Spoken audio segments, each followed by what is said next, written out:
Hey everybody, Josh Sigurdson of World Alternative Media here, and we have some breaking news, and I would laugh if it weren't so, concerning, as Donald Trump, President Trump, is calling for zero or negative interest rates. Now, obviously, this differs quite a bit from campaigning Donald Trump and, the Donald Trump for many years who called out the Fed. People keep calling this or making examples of this as though Trump is attacking the Fed, but it's like, what kind of centralization do you want? Pick your poison. So I am going to get to the initial tweet that set off this firestorm today, and here it is. It says, the Federal Reserve should get our interest rates down to zero or less, and we should then start to refinance our debt. Interest cost could be brought way down, while at the same time substantially lengthening the term. We have the great currency, power, and balance sheet. And it continues, the U.S. should always be paying the lowest rate. No inflation. It is only the naivety of Jay Powell and the Federal Reserve that doesn't allow us to do what other countries are already doing. A once-in-a-lifetime opportunity that we are missing because of quote-unquote boneheads.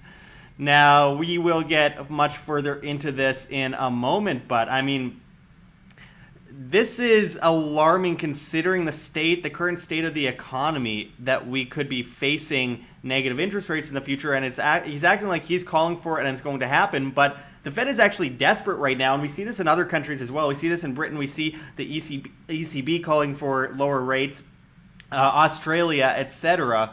This is kind of, they don't have a choice, and when even Kramer is saying that it's wrong, he says Fed should really cut rates but should not go negative. He's both wrong and right in that statement, but when he is saying that, we should be seriously questioning where the Trump administration is going on this.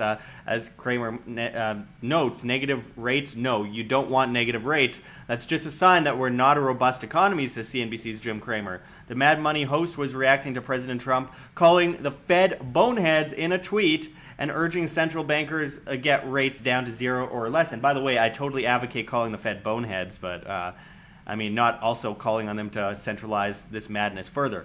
The Fed is set to meet next Tuesday and Wednesday. Central bankers are widely expected to cut rates for a second time this year. Now, let me get into this Zero Hedge article that says Trump says Fed boneheads should cut rates to zero or less so U.S. can refinance debt and lengthen maturities. As this article begins, Volfifi begins early today. One day before the ECB is expected to cut rates further into negative territory and restart sovereign debt, QE, moments ago, President Trump resumed his feud with the Fed, piling more pressure on Powell to cut rates to zero or less because the U.S. apparently has no inflation, while also crashing the conversation over whether the U.S. should issue ultra-long maturity debt, 100 years, saying the U.S. should then start to refinance our debt. Interest costs could be brought way down, while at the same time substantially lengthening the term. At least we now know who is urging Mnuchin to launch 50 and 100-year treasuries. What we don't know is just what school of monetary thought Trump belongs to, aside from Erdoganism, of course, because while on one hand Trump claims that we have the great currency, power, and balance sheet, on the other, the U.S. president also claims that the USA should always be paying the lowest rate.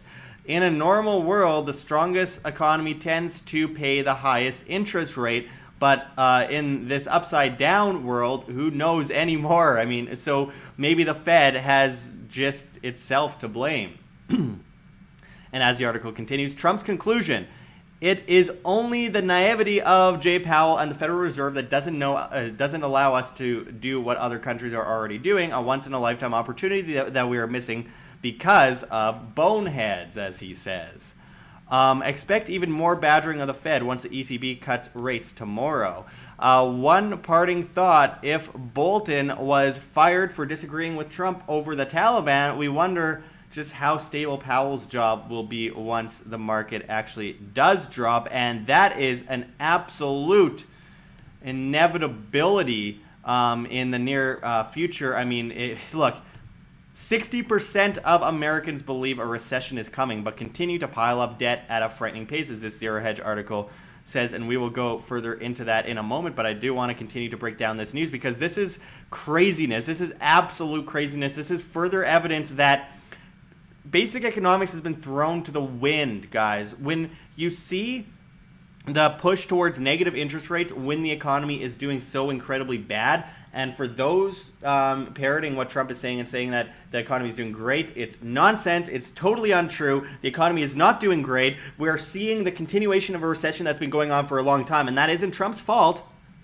but that is the fault of the Fed. That is a fault of centralization, and now Trump is pushing for the Fed to do more of that. The Fed was going to end up lowering rates anyway. It doesn't matter. Stephen Moore, who we interviewed recently here at WHAM, who was one of the head contenders for the Fed, he was considered the #1 Trump or Fed critic, but his whole critique of the Fed is he wanted lower interest rates. It's like, how is that critique? And we got into that with Ron Paul recently on our channel, who he told us, you know, it's just absolutely ridiculous. What can we consider a critic these days? If that's what is considered a critic, it's absurd. But again, Trump is calling for lower interest rates, if not negative. He wants 0 or less. And what that means overall is when we see those recession indicators, when we see the yield curve flatten and invert, when we see the fact that 60% of Americans see a recession in the near future, according to new polling data, when we see the everything bubble worldwide, when we see banks are bankrupt and their cash to deposit ratio is in many cases under 1%, which means that they only have 1% or less of the cash actually covered, or the deposits covered in cash, that's bankruptcy, that's insolvency. And we see the everything bubble with the derivatives bubble being over a multi-quadrillion dollar levels, by the way, worldwide.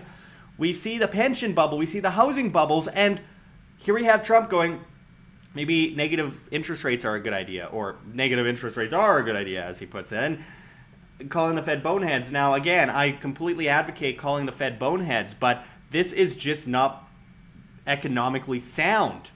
Again, what is one of the major issues I find going forward is a push towards that centrally planned, legal tender-oriented cashless society, which I believe the negative interest rates will carry into, and we've seen that in recent years as well in Japan. We've seen that in Sweden. We're seeing that push in Australia, and that is incredibly concerning. If your money's in the bank, it's not yours, it's a bank's, and if your money is always going through the banks via digital transactions and legal tender laws, aka fiat, by force, by fiat, then what do we have? Well, your money's never yours, it's always a bank's, and you are essentially enslaved and controlled by the banking system.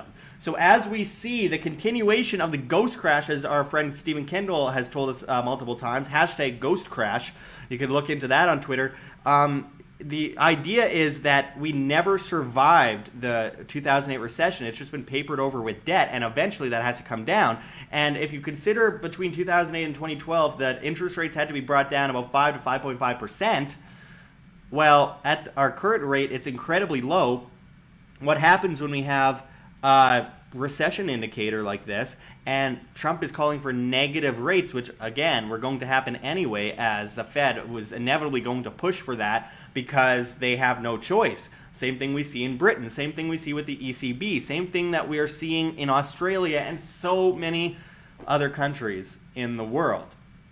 So again, this is not economically sound. This is incredibly, incredibly dangerous going forward.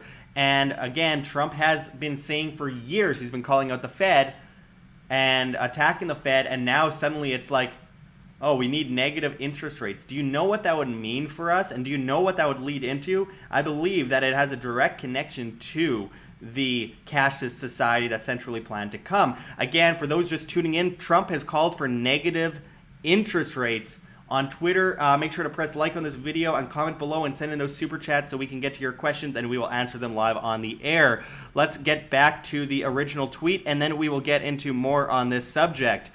As it says, the Federal Reserve should get our interest rates down to 0 or less, he says on Twitter, and we should then start to refinance our debt. Interest costs could be brought way down, while at the same time substantially lengthening the term.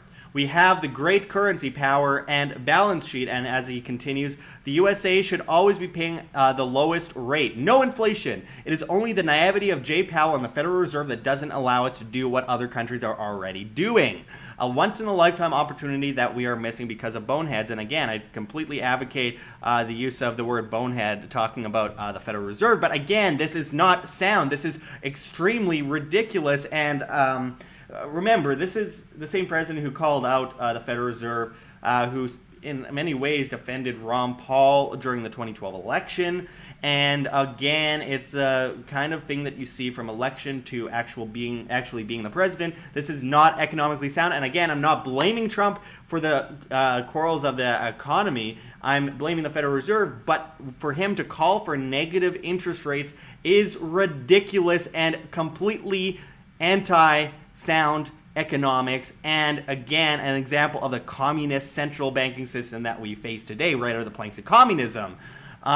We have to understand how this crisis was created in the first place. And when we print vast currency out of thin air, force individuals to pay off the interest on the debt by extorting them for half of their money while doing deficit spending, etc., and we have this everything bubble worldwide, we are entering into very dangerous territory, and it comes down to you as individuals to protect yourself, of course. Print, as Briggs wrote in the comments, and of course he wrote on Twitter recently that Bitcoin, for example, was criminal money, but the US dollar is the greatest, and it'll continue. It'll be great forever, basically. And it's like, wait a second, do you understand how the Federal Reserve works? Do you understand how the dollar works? Because that's not how it works. And if we're talking about criminal money, 99% of all terrorist funds come from fiat. So should we ban fiat then? Obviously, that's I'm being sarcastic there, but I mean, 99% going to terrorists comes from fiat, and fiat is a terrorist currency if you consider, and criminal currency if you consider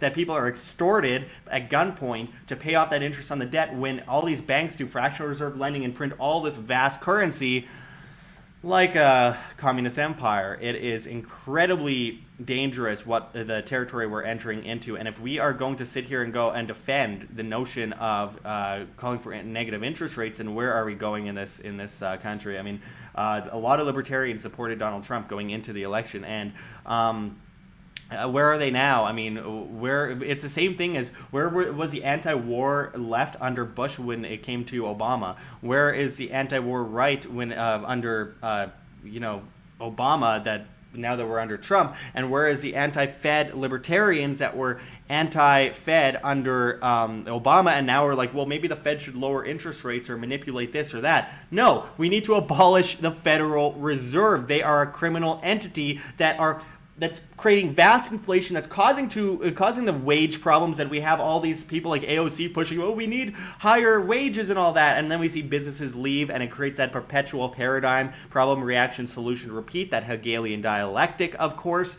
where like we have this issue where we keep printing currency, and it creates all these problems, and then people think, well, maybe the government can fix this.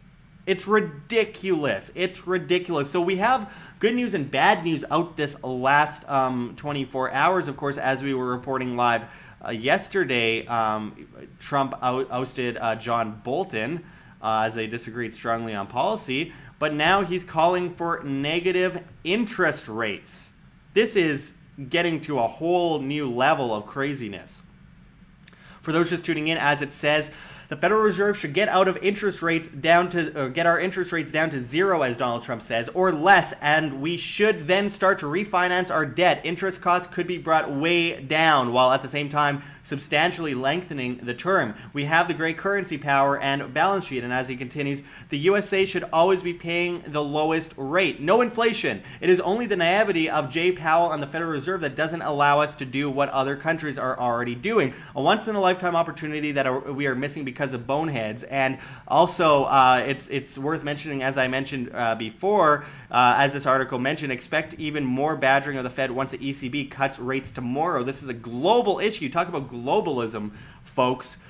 Even Kramer is saying that the Fed shouldn't go negative. And of course, we interviewed Stephen Moore, who was the head contender for the Federal Reserve under Trump recently in Las Vegas, and we debated him on it. And of course, he went into the jobs numbers, and we said, well, wait a second, what about the labor force participation rate, where they hide all the bad job numbers? And he's like, well, you got a point there. These guys either don't know what they're talking about, or they're liars. Liars. Anyway, getting into this article by Zero Hedge, it says, 60% of Americans believe a recession is coming but continue to pile up debt at a frightening pace. Now, I want to, before I get any further into this article, say, for those just tuning in, Trump is calling for negative interest rates. Make sure to press like on this video, share it to your friends so people actually see it, because we are completely algoed out of existence and shadow banned here on YouTube. We're probably one of the most shadow banned channels out there, and YouTube's just going around deleting our videos, etc. It's really bad, folks. Also, make sure to leave a super chat so we can answer your question on air, and check those links below for options in order to help keep us alive. Anyway, back to the story. 60% of Americans believe a recession is coming but continue to pile up debt at a frightening pace, as this article says. And as it goes into, we haven't seen survey results like this since just before the last recession. Right now, 60% of Americans believe that a recession is very or somewhat likely in the next year. And the reason why that figure is so high is because there is already a tremendous amount of evidence that the economy is slowing down all around us. As I have been documenting repeatedly, U.S. economic performance has not been this dismal since 2008 and 2009, and the slowdown seems to be gaining pace as we move toward the end of 2019. Now, I should interject there for a moment and say, we have been in a recession since 2008 and it's been papered over with debt, so everything that we've seen since then has all been fake, fake, fake, as Donald Trump's friend himself, Robert Kiyosaki, puts it. It would be interesting to hear what he thinks about this. We've interviewed him many times. Anyway, continuing on, it says, so it really shouldn't be a surprise that a solid majority of the country thinks that the next recession will officially begin very soon. The following comes from ABC News, and it says here, ratings of the U.S. economy overall, 56% positive, are down from 65% last fall in this poll produced for ABC by Langer Research Associates. Most ominously, 60% see a recession as very or somewhat likely in the next year. That's within sight of the 69% who said in November 2007 in advance of the Great Recession. So as it continues here, but at the same time, U.S. consumers continue to pile up more debt at a frightening pace. According to NBC News, total revolving credit shot up at an 11.25 annual pace during the month of July. According to the Federal Reserve's Consumer Credit Tracker, revolving credit, a category in which credit card debt predominates, increased at an annualized rate of 11.25% in July, the most recent month for which data is available. In terms of revolving debt, we see spikes like this every so often, but they don't jump by double digits all that much, said Matt Schultz, chief industry analyst at Compare Cards. Typically, big jumps occur around the holidays, though not in July. As it continues here, if a severe economic downturn really is coming, the smart thing to do would be to get out of credit card debt. But these days, Americans have been trained to be very short-term thinkers. And when things start to get tight, it is really easy to put expenses on a credit card and worry about them later. This is something that I did when I was much younger, a much younger man, and it is something that millions of American families all over the nation are doing right now.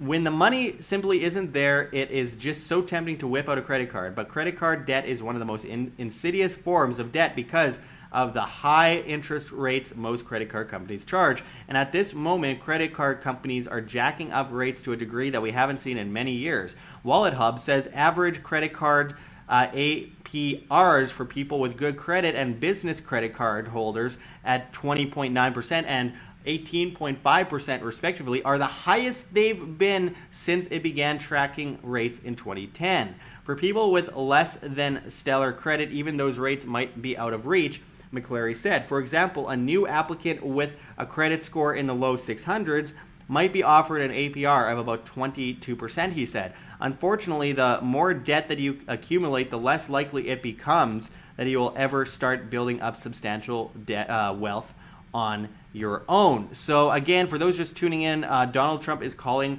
for negative interest rates, folks. It is absolutely crazy at this point. And that credit card debt situation is huge, but also, I mean, we have to remember that also banks are pushing people to get mortgages. They're trying to get people to get mortgages like third chance loans. They're paying people to get mortgages, essentially. We see the return of collateralized debt obligations, now called collateralized loan obligations. You see mortgage-backed securities, subprime lending, thousands of people lining up for subprime loans, and credit default swaps.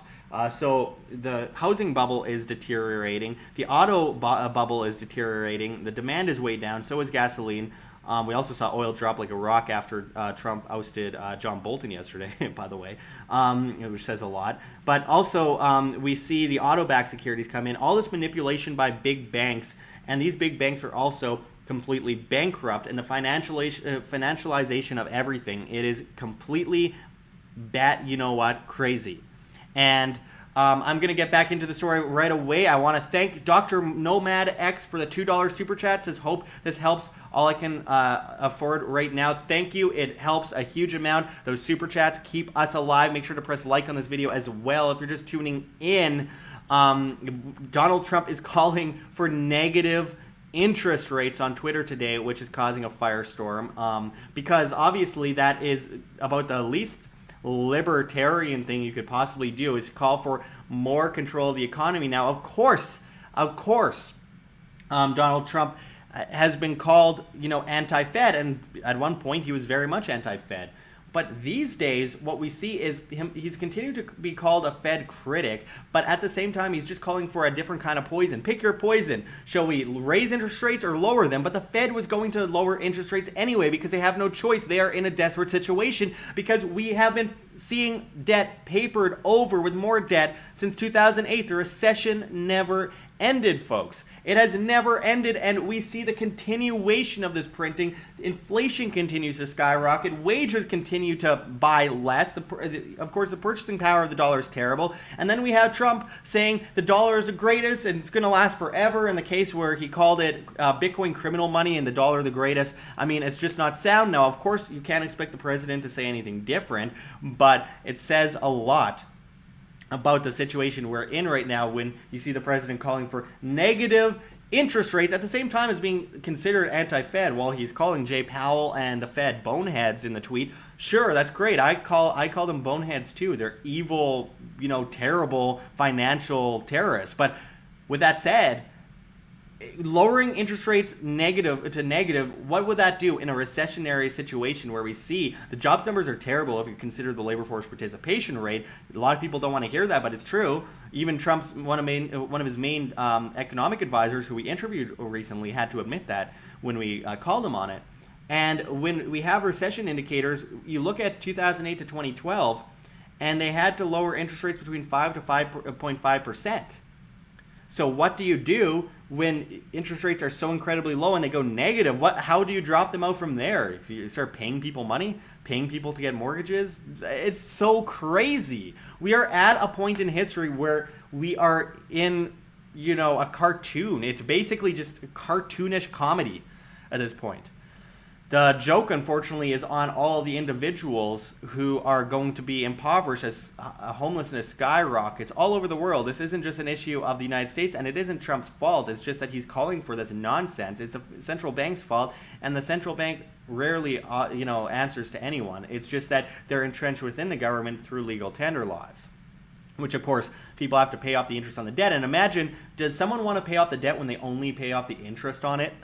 Probably not. And they extort people to do that through enforced social contract usury. That interest on that those contracts, you never signed. You never signed that. So they come in and steal half of your check, more than half of your check, to pay off the crazy interest on the debt, which, by the way, is causing the price of living to skyrocket, which is another hidden tax of inflation, which causes more problems, more homelessness, more poverty. So why aren't people more mad about this? Look at wages in the 60s compared to today. Now, it's the solution isn't raising wages, minimum wages. The solution is getting rid of the thing that causes those wages to buy nothing and constantly buy less over the years via the hand of inflation.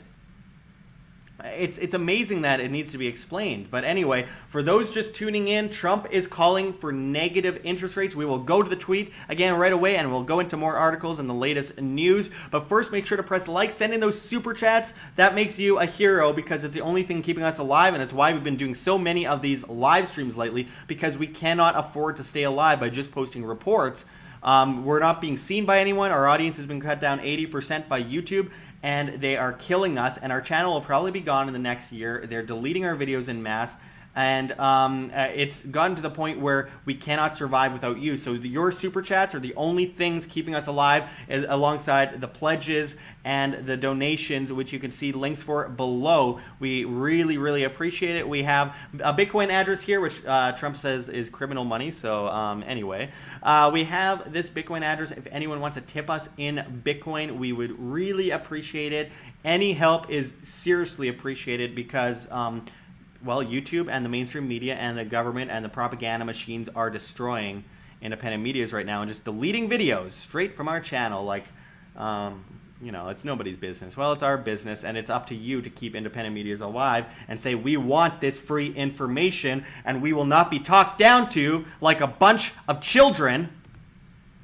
We want our information. We want to be able to choose our information and not be spoon-fed nonsense, because the mainstream media controls the narrative now on YouTube.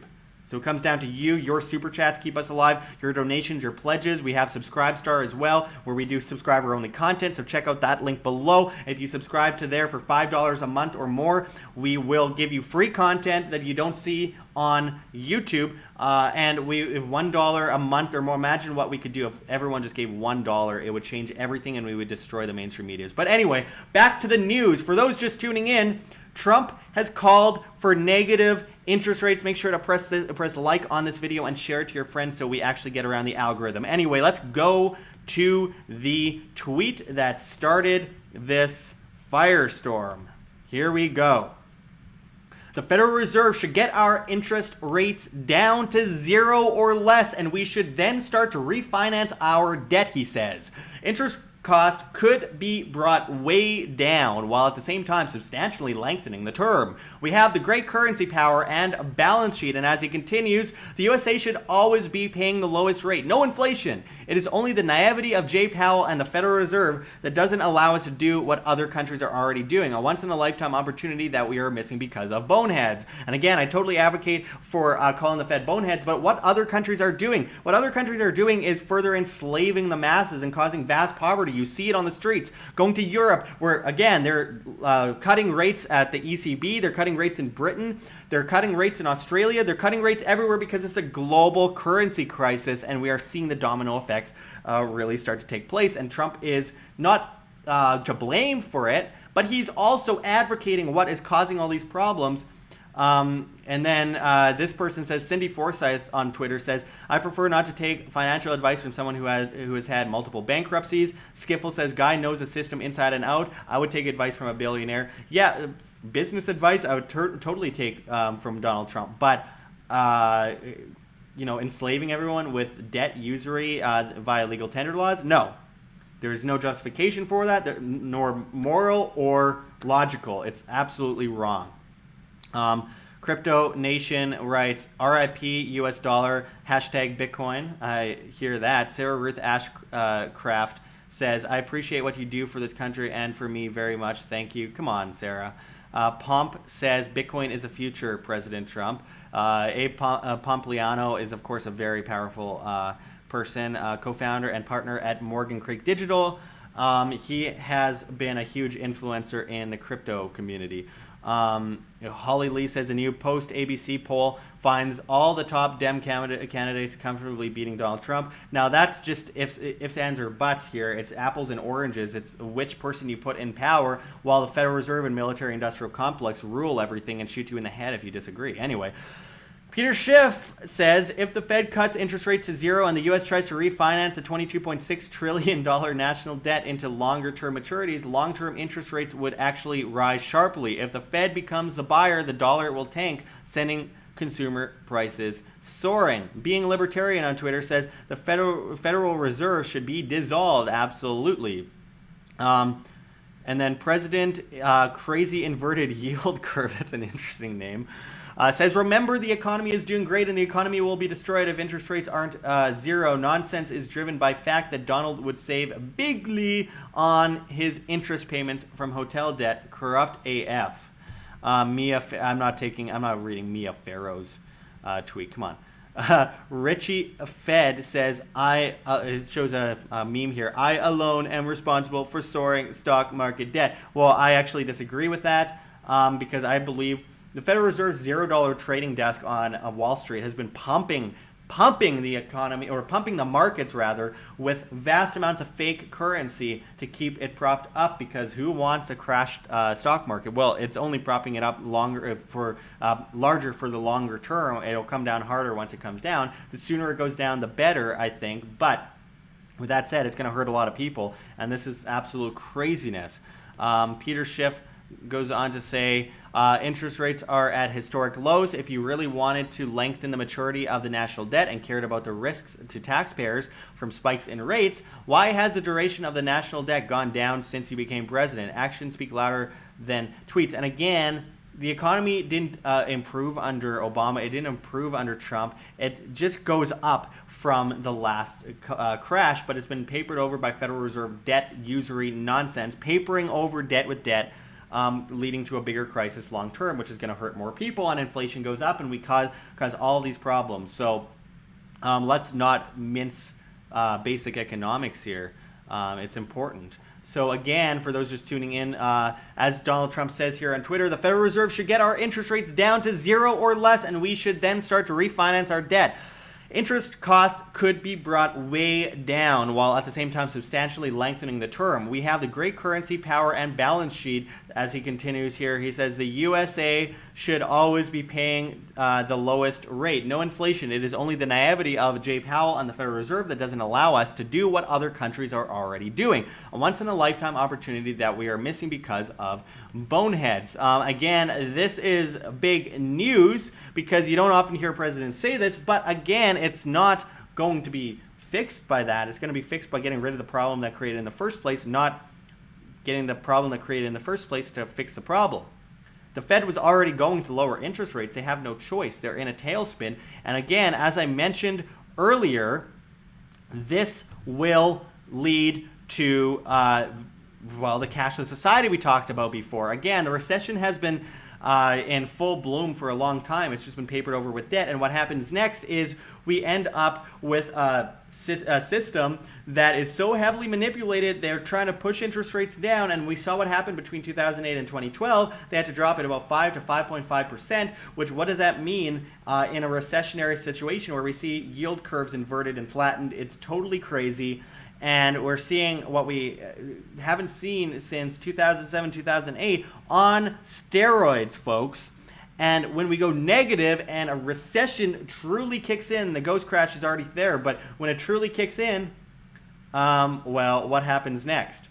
You have a complete collapse of the currency. And of course, the U.S., U.S. so-called allies, or whatever you want to call it, global entities, are swapping out of the U.S. dollar currently. The only thing propping up the U.S. dollar is a faith in the U.S. dollar. And we are also looking at a cashless society, centrally planned via legal tender laws, etc., coming up in the near future, where if your money's in the bank, it's not yours, it's the bank's. If your money's always going through the banks via digital transactions, legal tender laws, fiat, usury enforced on the public via the social contract that you never signed, then your money's never yours. It's always a bank's, and you are essentially enslaved to the banking system, which stops you from being able to do bank runs, which stops you from being able to pay for things like we see with Sesame Credit in China, which is being developed through the Trilateral Commission, etc., in China. And this is extremely dangerous for all of us, because what we end up with after that is they have bail-in regimes. There's nothing you can do. You are completely controlled by that banking system entity. So this is where the danger truly comes from, folks. I am currently letting people know on Facebook and elsewhere that we are live on YouTube. So I want as many people to tune in as possible. If you just tuned in, Trump is calling for negative interest rates on Twitter, and we'll get back into that soon, and we'll take questions from the audience. Make sure to send in those super chats to get to the top and help keep independent media alive. Now, I'm just writing on Facebook, live on YouTube, talking about Trump's call for negative interest rates. Tune in. So there we go. Post that on Facebook and hopefully get around the shadow banning. If you're just tuning in, make sure to press like on this video and help keep us up and running, because YouTube is killing us and has cut our audience by 80% since January and February via shadow banning and only showing our videos on makeup reviews and toy reviews as suggestions. It's really, really, really terrible right now. I've never seen anything like this since I've been on YouTube since 2005. Anyways, for those just tuning in, make sure to send that super chat. Help keep independent media alive. Send in your question. We will answer it live on the air. Trump is calling for negative interest rates. And this is really big news. It's being covered up a lot by the fact that it's 9/11 and their speeches. And hashtag Pentagon is trending right now. And anyway, this is extremely important, and we need to be talking about this. This is historic, really, because the Federal Reserve was already going to drop interest rates out. I mean, there's no ifs, ands, or buts about that. It was already on the in the books, and Trump, of course, is making it look as though he is calling for it, and he is going to be proven right, and they're going to follow his demands, and look how much of a powerhouse he is.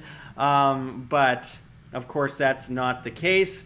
The reality is the Fed was already going to do that anyway. So I think it's really important to point that out. No, Trump isn't at fault for what's happening to the U.S. economy right now and the papered over recession that's been going on since 2008 and never ended, or the bankrupt banks.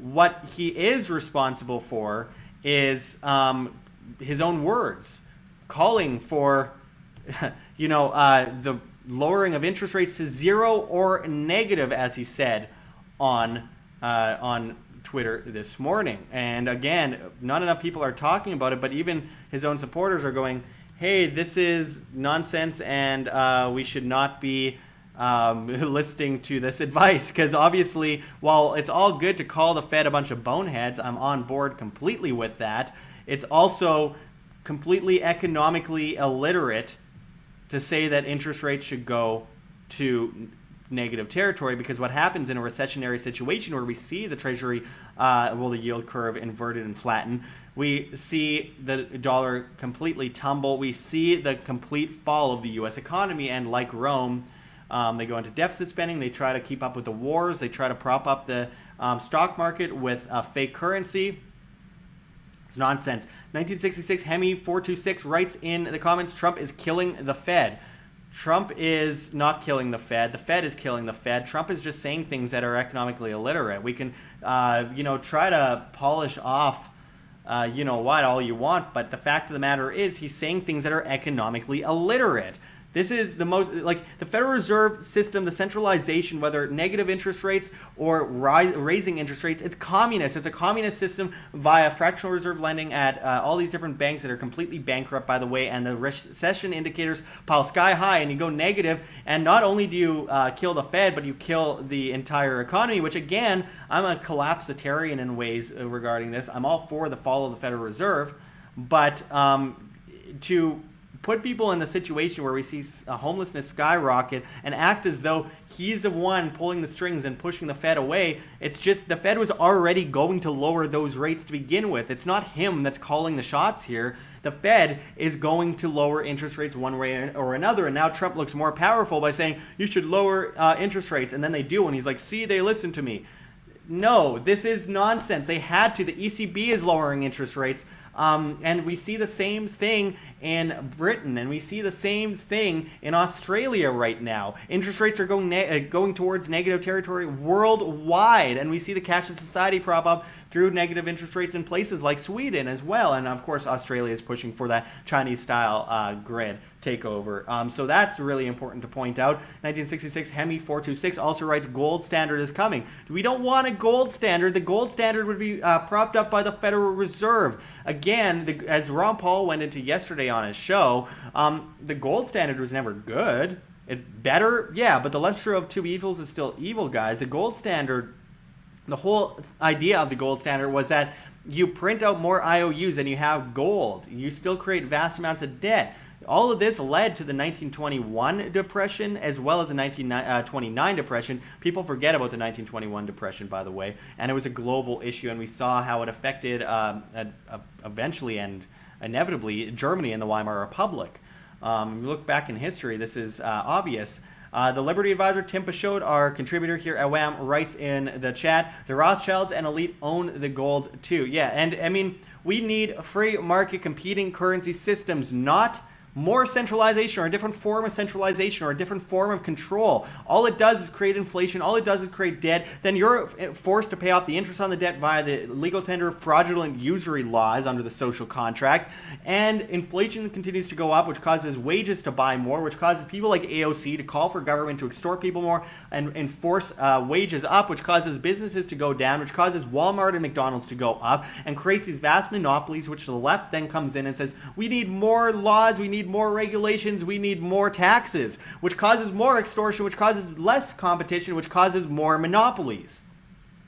It's a spiraling system. It's problem, reaction, solution, repeat over and over again for eternity, and people keep buying this nonsense because they like this puppet or they like that puppet, or this guy's not as much of a puppet, but he still doesn't have control over the economy. Like when the economy goes down, people are like, Trump supporters are like, Trump has nothing to do with this, this is the economy. But when it goes up, Trump has everything to do with this, and it's like, this is all papered over. It's all fake. All these numbers that you're seeing are fake. We see it go up under Obama. We see it go up under Trump, but it was all fake. It's just, of course it's going to go up from the last recession, but they papered over debt with more debt to keep it propped up and make it look good. So again, for those just tuning in, Trump has called for zero or negative interest rates, and it is completely insane. We're going to go back to the tweet right away. For those just tuning in, make sure to press like on this video, share the video, help us get seen, because YouTube is shadow banning the F out of us and making sure that no one can see us. 140 people watching out of 133,000 subscribers tells you a lot. Again, make sure to press like, share this video, use the hashtags, share on Twitter, Facebook, etc. Join us on flote.app, FLOTE. .app. There you will find us at Josh Sigurdsson and at WAM, where we will be publishing content when YouTube deletes our channel, like they're deleting our videos right now and giving us community guideline strikes for apparently inciting violence by talking about the Fed, talking about 9/11, physics, etc. 9/11 videos are completely banned, by the way. Hall says Josh is on meth. Okay, well, I guess you've never had energy in your life, Mr. Ben Stein. Anyway, 1966 Hemi 426 is living in crazy times. Stay tuned. Yeah, well, we certainly are. Get your popcorn ready, folks. If you are just tuning in, Donald Trump is calling for negative interest rates. Let's get back to the tweet that started this craziness today. As he says, the Federal Reserve should get our interest rates down to zero or less, and we should then start to refinance our debt. Interest costs could be brought way down, while at the same time substantially lengthening the term. We have the great currency power and balance sheet. The USA should always be paying the lowest rate. No inflation. It is only the naivety of Jay Powell and the Federal Reserve that doesn't allow us to do what other countries are already doing. A once-in-a-lifetime opportunity that we are missing because of boneheads. And again, think about this for a second. We gotta point out the very, very real problem of basic economics being thrown out the window entirely with this. Yes, Donald Trump is a Fed critic, but only because he wants you to pick his poison. He used to come out against all this stuff. He used to say this is all craziness. He used to support Ron Paul during the 2012 election when he was calling out the Fed, and Donald Trump agreed with him. Now he's called a Fed critic alongside Stephen Moore, who we interviewed recently here. But all he's doing is saying, well, instead of raising interest rates, we should drop them. But the Fed was going to drop them anyway, as is Britain, as is the ECB, as is Australia, as are so many countries in the world right now. Mar Bloodbear on at Mart_land on Twitter says, end the Fed. Completely agree. Of course, Pompliano, a very influential person, by the way. Bitcoin is a future of President Trump, and we see the U.S. federal deficit. Now, this is out of context. Now, this is where I'll actually take Trump's side on this. Spheroidal graphite shows this chart. $587 billion federal deficit under Obama, $666 billion under Trump in 2017, $779 billion under Trump in 2018, $1 trillion under Trump in 2019. This is out of context. There's vast spending, there's vast deficit spending, and that comes with the military-industrial complex, a vast amount of printing, vast amount of war spending, all this stuff. Government always grows. That's always been the case. Government begets government, collectivism begets collectivism, cancer grows. That's how it works. So I wouldn't blame Trump as much for that as the whole system of government, the system in general. You're not going to replace him with someone else, and that's going to suddenly stop. Peter Schiff says on Twitter, interest rates are at historic lows. If you really wanted to lengthen the maturity of the national debt and cared about the risk to taxpayers from a spike in rates, why has the duration of the national debt gone down since you became president? Actions speak louder than tweets. And as News Corp says, this is a Trump scam. He has $350 million plus in variable interest debt. He's trying to enrich himself at the expense of the nation's economy. Here's why Trump is so obsessed with the Fed and doesn't care if the economy tanks. Well, wait a second. Trump has no actual control over that. The Fed was going to do this anyway out of desperation, and Trump is getting in on the wave by saying we need to go negative with our interest rates or zero. It is complete nonsense, though. It is not economically sound, and we need to call it out as it is.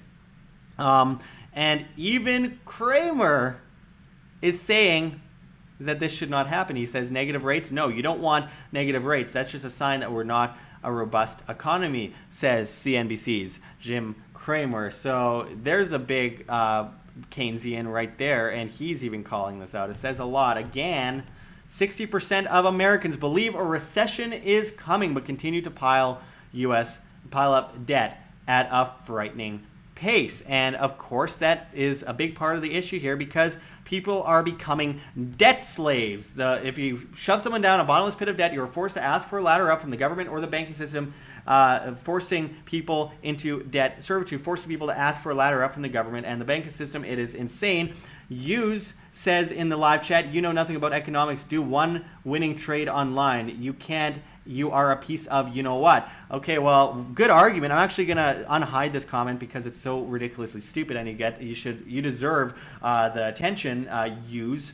The economy and the markets are two different things. I don't know if you noticed, though. I mean, the Federal Reserve does flood a bunch of nonsense, fake currency into the stock market. And to claim that I've never made trades is a complete assumption because I have, and I continue to get involved in trading. So I don't know where you get your information from. You're just whiny and sad and miserable. So good for you.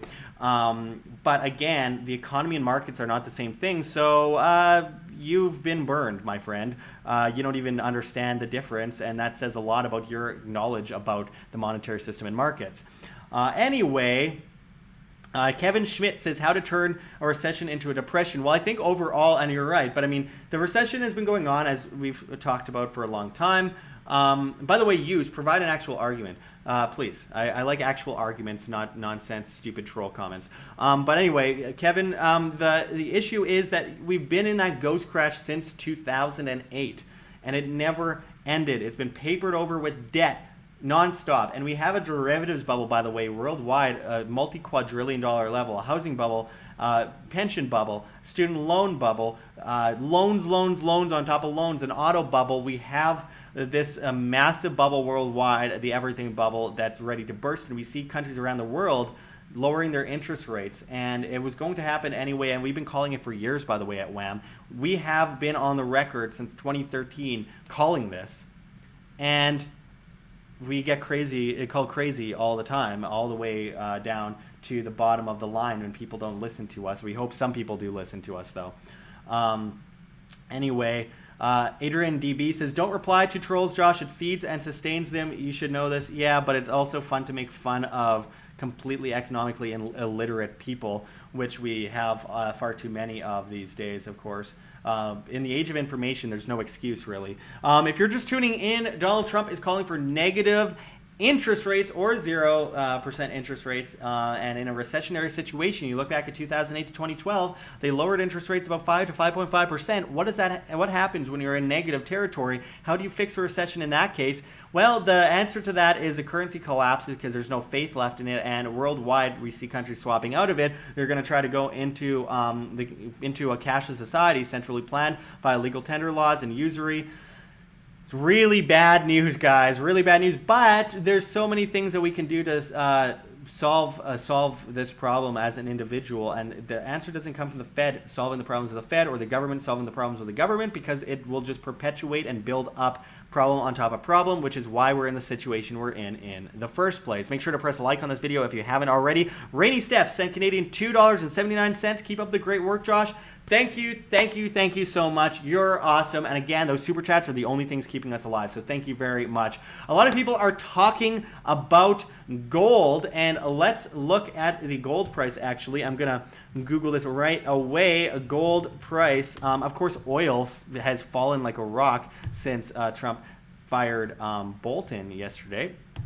Let's see. Well, gold is doing very well today. Let's bring this up on the screen here. So the gold price, there's an ad in the way that kind of sucks. Okay, it's up $7.26 in the US today, 0.49%. Silver is up 0.5%. And of course, the silver gold ratio has been a very telltale sign of both recession and the future of gold and silver, which I believe is incredibly undervalued and has been highly manipulated by, well, if we could, you look at the Exchange Stabilization Fund, which, by the way, gold was confiscated under FDR and used to fund the Exchange Stabilization Fund, which helps to manipulate the gold price, as well as Deutsche Bank and these other big banks that are going down. So you can only imagine the beach ball effect that happens there. They push gold down like a beach ball underwater, gains pressure. Once they let go, and they inevitably have to when they go down, because their cash to deposit ratio in many cases is under 1%, their share prices are crashing, the financialization is failing.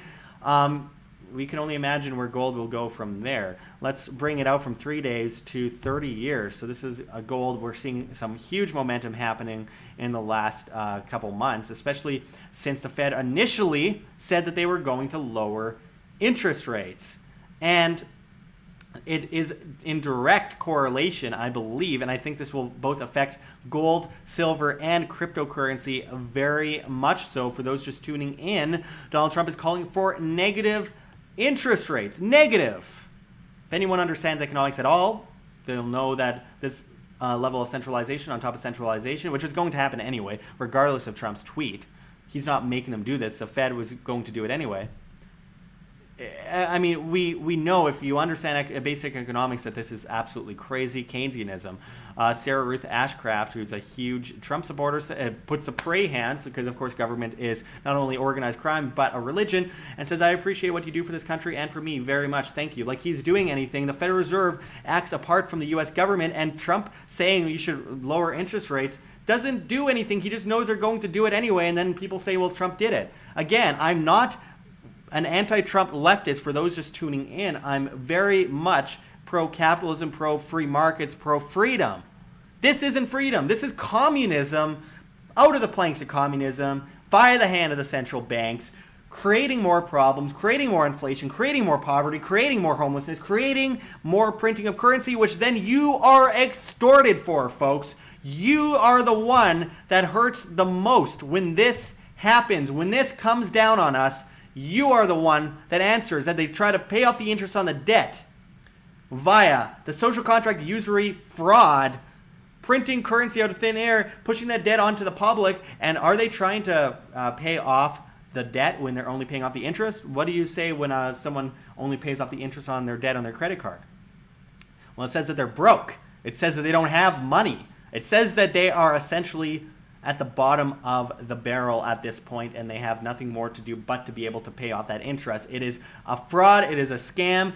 The U.S. empire is failing, and it isn't Trump's fault. It wasn't Obama's fault. It's the Federal Reserve. It's a printing of currency. It's just a spending by government, social programs, which goes on and builds up with every presidency. Isn't helping, but that is a whole other issue entirely. 1966 Hemi 426 silver is extremely undervalued, absolutely, and has been completely manipulated by paper contracts at the Fed. Just a bit hodl. I agree at this point. This is my opinion, not advice, of course, but we're at a point in time where Trump's calling the Bitcoin criminal money, but the criminal money that's you're actually extorted for and used to fund terrorism by the hand of the government, by the way. Problem, reaction, solution, repeat, as for always, whether it be finance or war. At the same time, he's calling the U.S. dollar the greatest ever, and it's going to last forever. And if anyone knows anything about the dollar, of course, they know that's not true. And of course, Trump is forced to say that. He has to say that. He's president, but it's nonsense. Rainy Steps sent $2.79 Canadian again in the super chat. Again, those super chats keep us alive, and it's one of the main reasons we do these live streams, other than connecting with the audience, is that we cannot survive on YouTube anymore because YouTube has cut our audience 80% already. So make sure to press like, help us get around the algorithm. We'll be done on YouTube soon. Make sure to check out flote.app, flote.app, and find us there. We are shifting over there, and they're replacing Facebook, YouTube, Twitter, Twitch, and Patreon, and all those things. We're also on Subscribestar, where we do subscriber-only content. Your view on Bitcoin, says Rainy Steps in the super chat. Again, thank you so much. Really, that makes a world of difference. All it takes is $1 a month. And we could survive this exodus and this muzzling of independent media. But my view on Bitcoin is that we are in very early stages of it, no matter what anyone says. And we've seen it kind of tread sideways for the last couple of months. And that's much more healthier than the way it reacted back in 2017. I think we're on a better wavelength here. Of course, interest rates are going to affect the price of Bitcoin dramatically here. And by the way, for those interested, here is our Bitcoin address, and you guys can tip us in Bitcoin. It makes a huge difference, and I believe that Bitcoin isn't going anywhere. Blockchain especially isn't going anywhere, and we are on the verge of something really big. And we see today Bitcoin is sitting on that bottom line right now. I think it's found a new bottom. I can't be sure about it, but it's down 0.8% in the last day. Ethereum down 1.35%. Bitcoin Cash down 2.25%, etc. You can find, by the way, a lot of our Bitcoin or crypto addresses in the description of this video if anyone wants a tip. But I would have to say, man, Dash is at 16, the 16 level. I would have to say that cryptocurrency isn't going anywhere. It truly, for people to say, first of all, people say it's fiat, which is really frustrating to me, because if crypto is fiat, then it's forced by legal tender laws, by the very definition of fiat. Fiat is by force, folks. It's not just like a currency that is digital. Most of the US dollar is digital, and the US dollar wouldn't be bad if it weren't for the fact that it was forced on people. If people had the choice to buy it, then, well, I wouldn't, because it's printed like crazy and there's no scarcity, application, use, and demand. Wait, I see DU Blinker says Mario coin. It is fiat. No, it's not. Fiat means as it is. No, fiat is by force. Fiat is by legal tender law. It's a Federal Reserve note that's enforced, or it doesn't need to be Federal Reserve, any central bank. It's forced by legal tender laws and usury contracts on the social contract that you end up being extorted to pay off. And it's you can keep saying, no, it's not. Yes, that's what fiat is. Fiat is by force. fiat is by force. Fiat means as it is, he says. No, fiat is by force. That is the definition of fiat. Again, value is subjective. Value isn't physical. If you look at gold and silver, for example, gold and silver are great because there's scarcity, application, use, and demand. There's use for it. We went into this with Doug Casey recently on World Alternative Media, and this is all about the subjectivity of value. It's not magical. It's not intrinsic. There's not like a thing floating above it saying this is what it's worth. If monkeys don't use it, it's immediately not intrinsic. If you look at Mark Dice going around the streets and offering chocolate bars and silver, and people pick the chocolate bar, immediately not intrinsic. If one person disagrees, it's not intrinsic. Intrinsic would mean some magical being that is already there. It's going to happen. But gold and silver are great because gold and silver for millennia has acted as wealth insurance because there's scarcity, application, use, and demand, and people see value in that because there's demand, but there's not enough of it. Gold is created at through supernovas and asteroid bursts and these massive calamities with the Earth that we don't see all too often, thank goodness. And again, it's used in electricity, so there's use case, and it's used as wealth insurance, so there's use case. Cryptocurrency like Bitcoin, not all cryptocurrencies, most are terrible, but Bitcoin has scarcity, application, use, and demand. And it will only be 21 million Bitcoin ever, so that creates that scarcity, and you cannot change that. And if it was changed, people would go to a different cryptocurrency because that's individual demand, and that's the demand of the public. So again, there's use case because you could use it. It's easy to use. It's easier than gold, than shaving off slices of gold and putting on a scale to pay for things. Point of sales, it's great. And of course, for right now, there's a lot of use case in just the investment of it, because as we watch this vast centralization by the Federal Reserve and vast printing of currency and this vast poverty, it is really, really useful. D-U-it Blinker keeps saying, no, it's not. You could just keep saying, no, it's not, but it doesn't change the fact. This is basic economics. Subjectivity of value is basic economics and has been going on since the beginning of time. Things don't have magic powers. They are subjective to the individual. This is as basic as it gets. In 1966, Hemi426 says Bitcoin halving coming soon. FOMO will kick in. It always does. Absolutely. Now, there will be more bubbles, and there's bubbles in every market, good and bad. And we saw what happened with the dot-com bubble. And what happened with the dot-com bubble was even Amazon and Google, well, not Google, but Amazon and multiple other companies that heavily survived over the 10 years that came after it. That is really important to focus on, because while 95% of the companies were terrible, 5% were good, and those 5% kicked back and they grew over the 10 years after. D-U-it Blinker says pure religion, and no, it's belief, but that can work for a while. What's belief and what's religion is the notion that there's intrinsic value, that there's a magical value floating above things. I always see atheists that are like, there's intrinsic value in gold, and I'm like, what? Then if there's intrinsic value, then there's some spiritual value that has to be. You're assuming that it has to be, that it's there, that no matter what, it's understood. But if you had no idea what gold was, and if you give a baby it, they'll suck on it and throw it at a wall. I mean, it's not intrinsic. It is mind. Takes labor. Okay, so there's labor involved. That isn't the bottom line for value, labor being involved, because otherwise you can find it jutting out of the ground without labor, and you pick it up and it's like, oh, it's not valuable, I'll throw it out because there wasn't labor involved. It's not intrinsic. Intrinsic value is fake news. It is not real. Intrinsic value implies religious magic powers. Things are subjective to the individual. You go to cults, or you go to, for example, you said fake labor like programming a route has no surplus. You assume that. That's your belief. Again, that's more subjectivity, by the way. But you go to a lot of these tribes, for example, and the colonizers would come in and they would say, will you take this amount of beads for your pearls?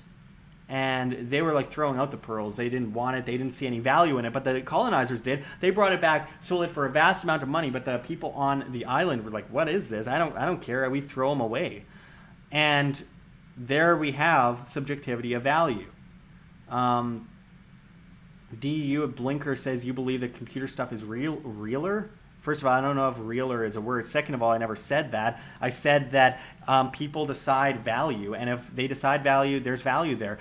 There's value in the US dollar. People decide value is there. When you go and buy something at the store, you've decided value. When you take fiat as a payment, you've decided value. That's not the issue with the dollar. The dollar is going to lose faith and it will fall, but the dollar is bad because it's enforced by legal tender laws and enforced by usury, and people are extorted to pay off the interest on the debt on it. That's where the problem comes from. That's where the problem lies. It isn't the issue that it's printed out of thin air, though. There's no scarcity, so there's less reason to believe in a value there, and that causes epidemic among the populace, which causes the populace to disregard the dollar as valuable. It's only valuable right now because we're told it's valuable and we're able to use it at stores, but it loses its purchasing power all the time because there's so much vast currency printing, which causes inflation to go up, which causes the price of living to go up, which means you have to use more of it to buy something that is of lesser quality. So that's where the problem lies. So I think you are misjudging the issue at hand here. The issue at hand isn't the US dollar. It's the fact that it's enforced and printed, and we have to pay off the interest on the debt. So again, yes, buy gold, buy silver in my opinion, but also buy crypto and realize that value doesn't just appear. It's not magic. Everything can have value or could not have value depending on the individual you're dealing with one-on-one. That's how the market works. Some people find value in shrimp. Other people find shrimp disgusting and wouldn't buy it and would pay to not have to eat it. I mean, that's me. So again, that's an example. The market decides, individuals decide on the market what has value and what does not have value, and individuals, one person cannot decide what has value for everyone else, and that's another issue with the US dollar being forced on us. Anyway, for those just tuning in, make sure to press like, and if Roger Rigor Mortis says, I'll pass on crypto, that's up to you. You make your own decision in life, and you don't see the value in it, so you don't see the value in it, though I'm sure you would see value if someone offered you an entire Bitcoin. Saying you don't see value in it would entail that you wouldn't take it if someone offered it to you. Anyway, you make your own decision in life, and I'm not going to bash that. But anyway, for those just tuning in, make sure to press like on this video. Donald Trump is calling for negative interest rates, which is totally Keynesian. And again, you can like him or not, but you cannot possibly support this craziness because it's totally economically void of logic. It is Keynesian craziness, and we will go back to the tweet here that started this all. As he says, the Federal Reserve should get our interest rates down to 0 or less, and we should then start to refinance our debt. Interest costs could be brought way down, while at the same time substantially lengthening the term. We have the great currency power, the balance sheet. The USA should always be paying the lowest rate. No inflation, it continues. Only the naivety of Jay Powell on the Federal Reserve that it is only the naivety of Jay Powell on the Federal Reserve that doesn't allow us to do what other countries are already doing. A once-in-a-lifetime opportunity that we are missing because of boneheads, and a lot of people are responding to this quite negatively. And again, this guy says, Richie Fed says, I alone am responsible for the soaring stock market. And I don't think that is true, and he's not responsible for it falling either. It is down to the Fed and share buybacks, of course, with the Fed propping up the markets with fake currency and pumping it into the there's a plunge protection team for a reason, right? Pomp says Bitcoin is the future of President Trump. And we have a lot of tweets coming in. I want to get back to what Peter Schiff was saying, and Peter Schiff and I have a bit of a feud going, and we aren't fans of each other, but he has done a lot of good work anyway, and I'm ready to admit that for sure. Let's see, I've got to find, I guess it would be in replies, tweets and replies by Peter Schiff. Okay.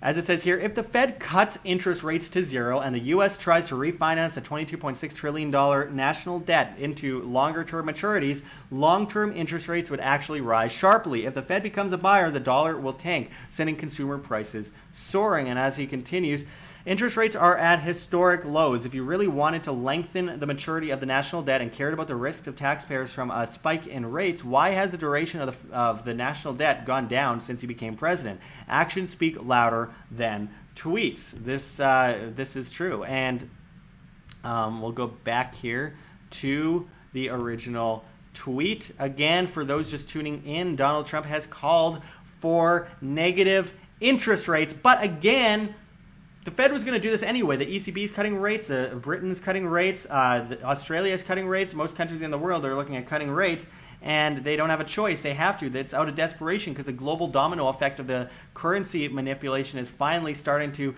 affect, it's becoming more and more clear by the moment. You cannot deny it. You cannot avoid it. And this is all while about 60% of Americans polled believe a recession is coming, but continue to pile up debt at a frightening pace. We are seeing the effect on gold today. It's up 0.5251%, 0.5% up in silver markets.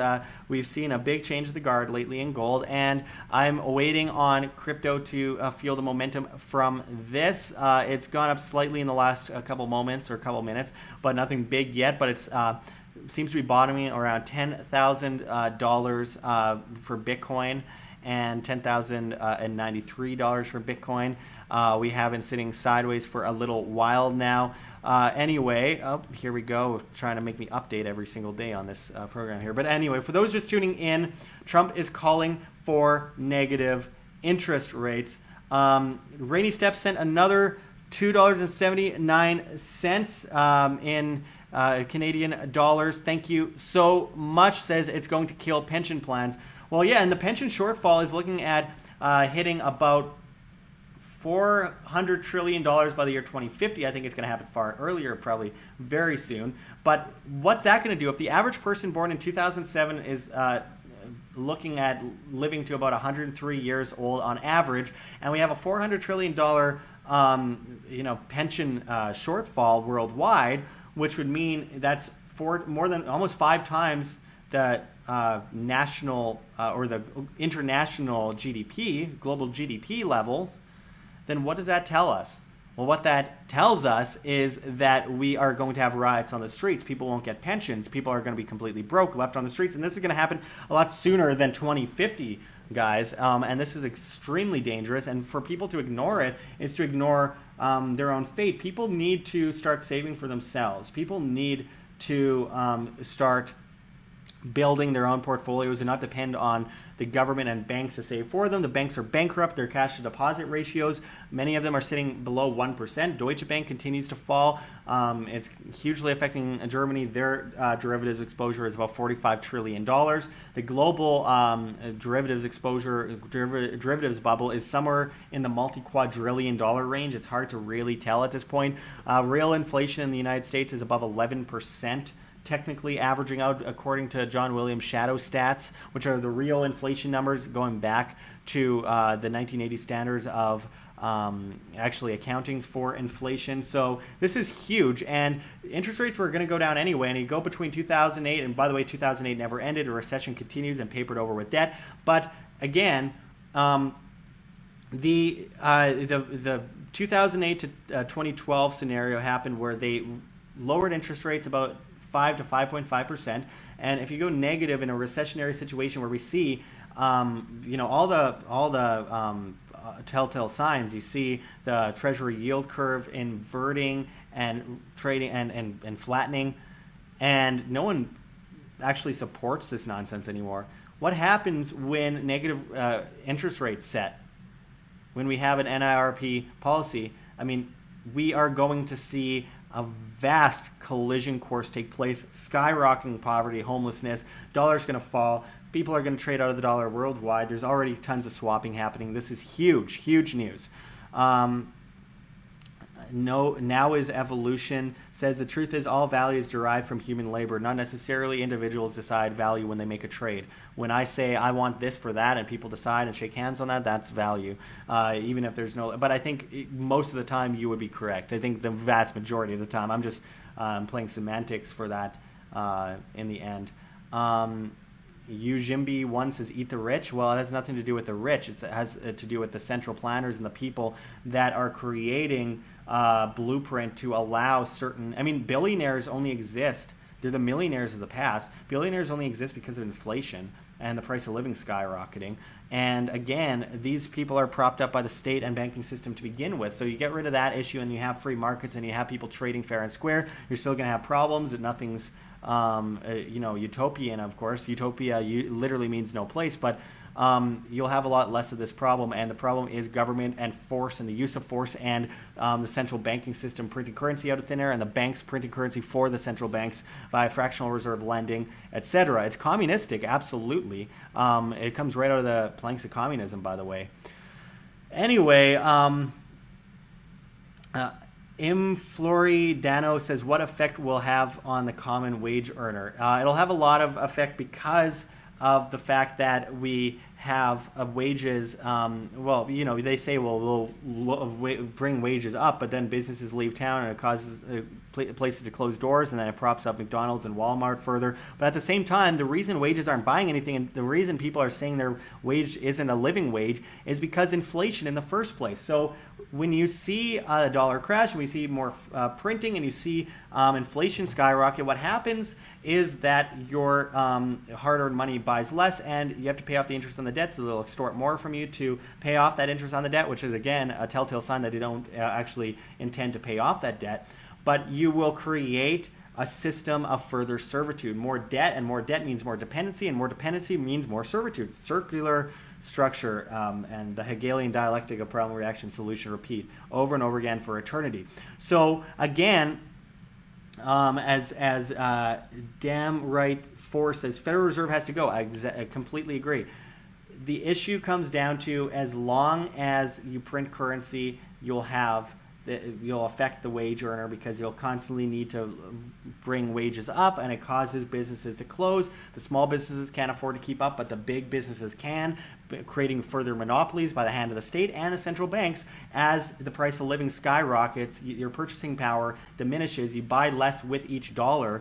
And of course, on top of that, like the Romans did coin clipping, as I detailed in my recent video on the collapse of Rome, which you can find on our channel. Please watch that, by the way. It's a documentary, and YouTube isn't allowing anyone to see it. I went to Rome, and I recorded this whole documentary, and YouTube won't allow anyone to see it. Anyway, and make sure to press like on this video to get around the algorithm. Anyway, when you have an issue like that, you look back at ancient Rome, they cut coins, and we're seeing Rome repeat again. The empire will fall, but they did coin clipping.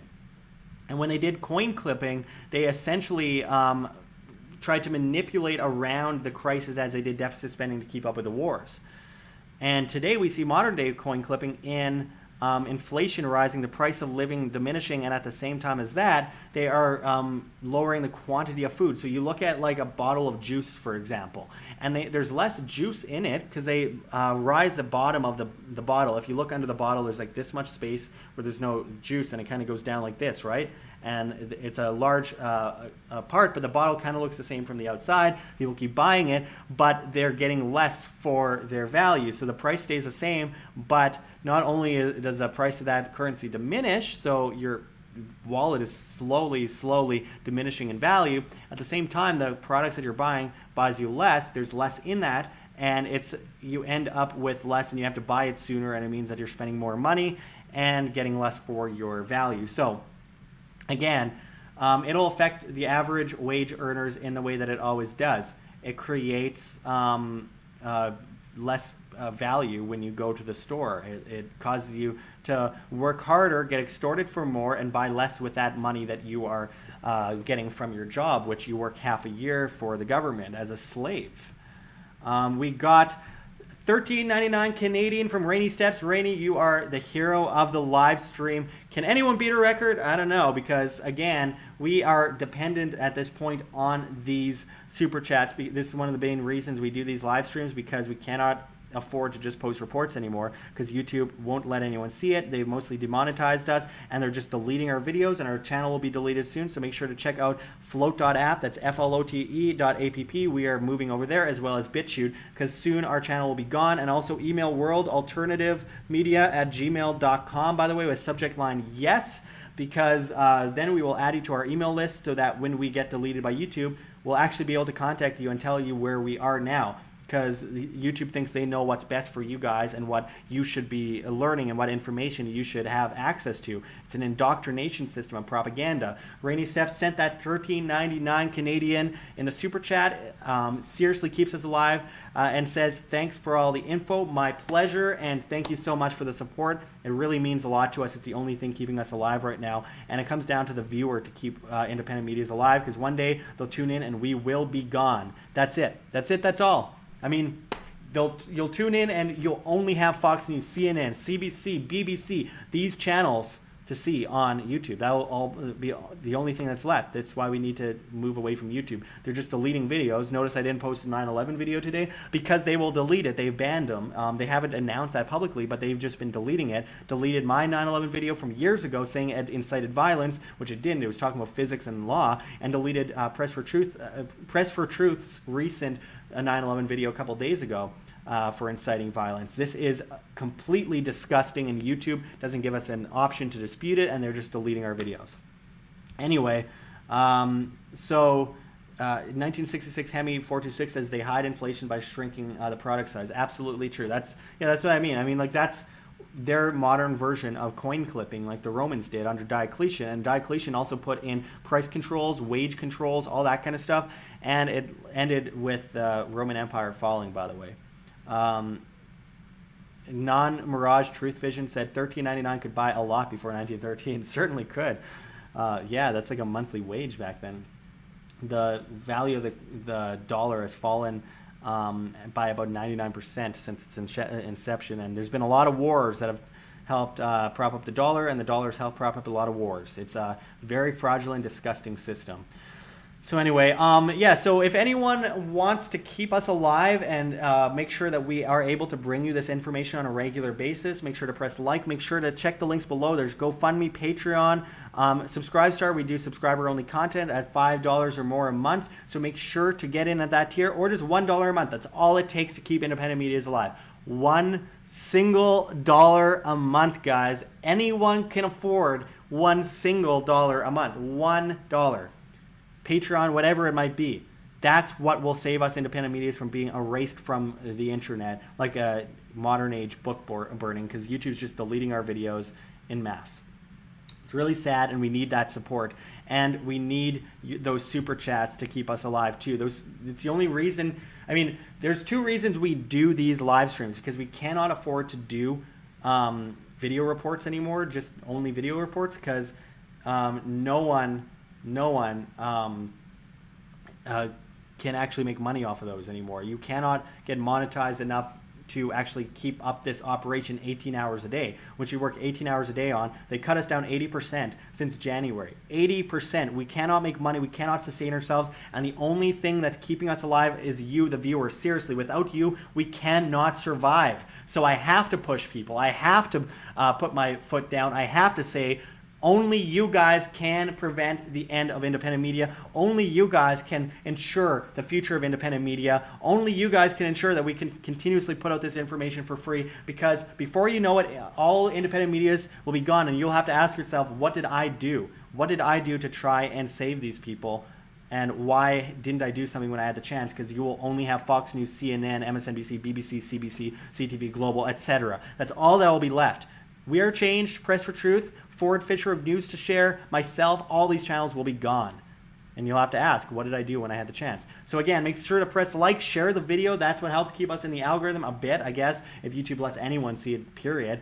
And send those super chats. We will answer your question live on air. And send those donations. GoFundMe, Patreon, Subscribestar, Float.app. Again, new social media network that's replacing Facebook, YouTube, Twitter, Tumblr, Twitch, Reddit, and GoFundMe and Patreon as well. Seriously, guys, we need to move over. How far have we gone where everyone has to be scared into self-censorship because they know their channel will be taken down if they dare mention 9/11, if they dare mention certain things? They're like flagging our videos as hate speech.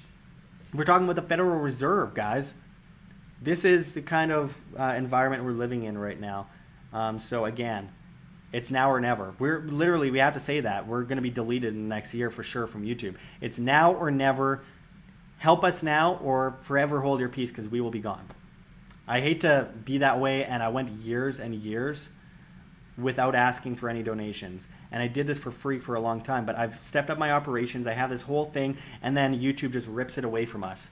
And now we are unable to keep our electricity on, unable to feed ourselves, and I work 18 hours a day on this. So again, it comes down to you guys. You're the only ones that are able to keep independent media alive. Anyway, we're losing viewership because people don't like this talk, but it needs to happen because if I don't say it, we will die. That's it. Independent media gone, only mainstream media, monopoly again, back to the 1970s, and 3 people will read our newsletter because they'll probably delete our email too and not allow us to reach you through spam bots and stuff like that.